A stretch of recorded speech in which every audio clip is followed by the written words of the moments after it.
हाजिर हैं आपकी जेब से जुड़ा हुआ प्रोग्राम धन दौलत लेकर। आपके साथ मैं हूं नेहा। आज हम बात करेंगे आपके सपनों के आशियां की, लेकिन ये सपना थोड़ा सा धुंधला पड़ने वाला है क्योंकि आरबीआई के रेपो रेट और रिवर्स रेपो रेट बढ़ाने के बाद होम लोन हो सकता है महंगा, साथ ही अब रियल एस्टेट के भी दाम आने वाले वक्त में बढ़ सकते हैं।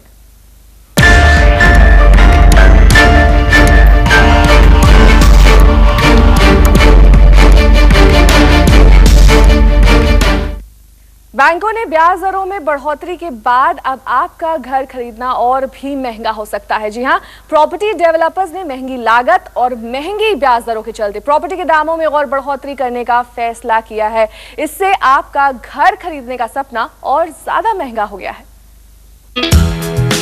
कैसे होगा घर और कार का सपना पूरा? क्योंकि होम लोन, कार लोन हुआ महंगा। जी हाँ, अगर आप अपने लिए आशियाना खरीदने की सोच रहे हैं या कार खरीदने का प्लान बना रहे हैं, तो ये खबर आपको परेशान कर सकती है। आरबीआई ने बैंक से लोन लेकर घर और कार खरीदने की सोच रहे लोगों को बड़ा झटका दिया है। आरबीआई ने कर्ज नीति की समीक्षा करते हुए रेपो रेट और रिवर्स रेपो रेट को बढ़ाने का ऐलान किया है। आरबीआई के फैसले के बाद जल्द ही सरकारी से लेकर निजी बैंक होम लोन और कार लोन पर ब्याज दरों में बढ़ोतरी का ऐलान कर सकते हैं। आरबीआई के इस फैसले के बाद रियल एस्टेट कंपनियों ने भी प्रॉपर्टी के दामों में बढ़ोतरी करने का मन बनाया है। एक्चुअल यूजर बेस्ड डिमांड अब आया और अभी स्पेकुलेटर का डिमांड अभी नहीं है, और एक्चुअल यूजर जो है वो हमेशा ईएमआई या बैंक फाइनेंस के थ्रू लेता है। अगर बैंक फाइनेंस एक्सपेंसिव हो जाएगी तो नेचुरली उनको परचेजिंग कैपेसिटी, ईएमआई को फैक्टर इन करने की कैपेसिटी जो है वो इफेक्ट होती है उससे, और जब वो इफेक्ट होती है तो नेचुरली डिमांड के ऊपर भी इम्पैक्ट आएगा। इंटरेस्ट रेट्स जब हाइक होते हैं तो कर्ज महंगा होता ही है, इसमें तो दो राय नहीं है। लेकिन हमारी हमेशा एज एन एसोसिएशन गवर्नमेंट को और बैंक्स को एज एन इंस्टीट्यूशंस ये रिक्वेस्ट रही है कि आप जो इंटरेस्ट के दर हैं वो आप कम रखने की कोशिश कीजिए, क्योंकि आज भी हमारे देश में बहुत स्ट्रॉन्ग डिमांड है हाउसिंग की। आइए अब आपको दिखाते हैं कि आरबीआई के इस फैसले से आप पर कितना असर पड़ेगा। नए और लोन ले चुके पुराने दोनों ही ग्राहकों पर पड़ेगा असर, क्योंकि 1 जुलाई के बाद बेस रेट सिस्टम लागू होने के बाद लोन लेने वाले ग्राहकों के लिए 30 सितंबर तक घबराने की जरूरत नहीं है, क्योंकि बैंक 30 सितंबर के बाद ही बेस रेट बढ़ा सकते हैं। लेकिन जिन ग्राहकों का loan benchmark price lending rate यानी बीपीएलआर सिस्टम पर आधारित है, उन पर आरबीआई के फैसले का सबसे ज्यादा असर पड़ेगा, क्योंकि रेपो रेट और रिवर्स रेपो रेट बढ़ने के बाद बैंक कभी भी बीपीएलआर बढ़ा सकते हैं, जिसके बाद होम लोन से लेकर कार लोन महंगा हो जाएगा। साफ है, आरबीआई के रेपो और रिवर्स रेपो रेट में बढ़ोतरी के फैसले के बाद अब न सिर्फ आपका बैंक से कर्ज लेना महंगा हो गया, बल्कि घर खरीदना भी महंगा हो जाएगा। लगातार लागत बढ़ने का बहाना देकर बिल्डर्स ने एक बार फिर प्रॉपर्टी के दामों में बढ़ोतरी का फैसला किया है। अनुराग मानखंड, दिल्ली, न्यूज़ 24। त्योहारों में शुभ मुहूर्त के चलते हर कोई घर खरीदना चाहता है। आने वाले त्योहारों में अगर आप भी घर खरीदने का मन बना रहे हैं तो बिल्डर्स की तरफ से किसी डिस्काउंट की उम्मीद बिल्कुल मत रखिएगा। उल्टा तैयार हो जाइए ज्यादा जेब ढीली करने के लिए। रियल एस्टेट कंपनियों ने साफ किया है कि सीमेंट, स्टील और दूसरी तरह की लागत महंगी होने के चलते अब जल्द ही वो प्रॉपर्टी के दाम बढ़ाएंगे। महंगी ब्याज दरों के बाद अब तैयार हो जाइए महंगे घर के लिए। बिल्डर्स ने दाम बढ़ाने का किया फैसला। अपने सपनों के घर को खरीदने के लिए अब आपको ज्यादा जेब ढीली करनी पड़ेगी।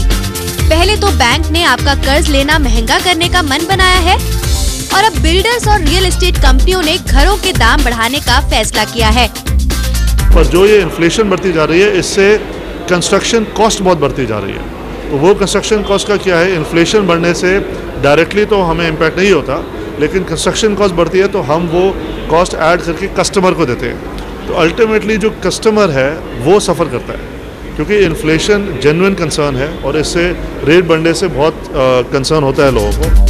दरअसल इस बार बिल्डर्स दाम बढ़ाने के पीछे लागत बढ़ने की दलील दे रहे हैं।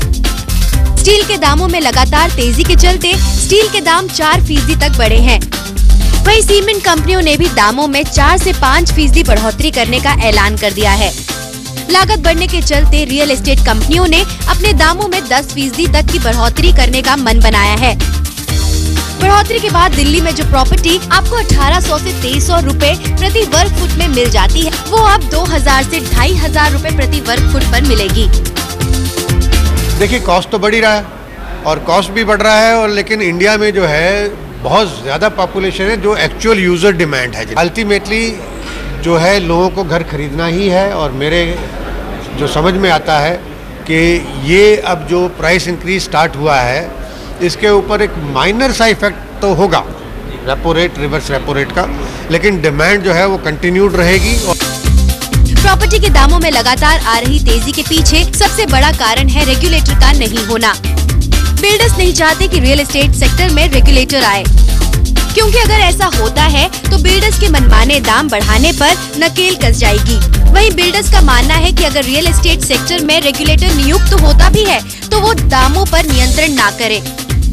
ये थी कि जब आप रेगुलेट कर रहे हैं इंडस्ट्री को, आप ध्यान में रखें कि इसमें 4 प्लेयर हैं। एक डेवलपर है, एक सैंक्शनिंग अथॉरिटी जो म्यूनिसिपल कॉर्पोरेशन है जो नक्शे पास करती है, एक बैंक है जो कि पैसा देता है या बिल्डर को या कस्टमर को, और चौथा कस्टमर हिमसेल्फ। हमने जो देखा रेगुलेटरी बिल को, हमारी एसोसिएशन ने और वेरियस एसोसिएशन जो हम रिप्रेजेंटेशन जो हमने गवर्नमेंट को दी, हमने बोला आप रेगुलेट इन चारों को।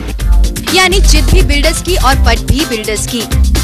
साफ है, बिल्डरों की मनमानी पर नकेल कसने और ग्राहकों को कुछ राहत देने के लिए रेटिंग सिस्टम शुरू होने वाला है, जिसके बाद आसानी से ग्राहक घर खरीदने से पहले किसी भी बिल्डर की प्रॉपर्टी के दाम से लेकर पोजीशन और पूरे ट्रैक रिकॉर्ड का कच्चा चिट्ठा देखकर ही अपना घर का सपना पूरा कर सकेंगे।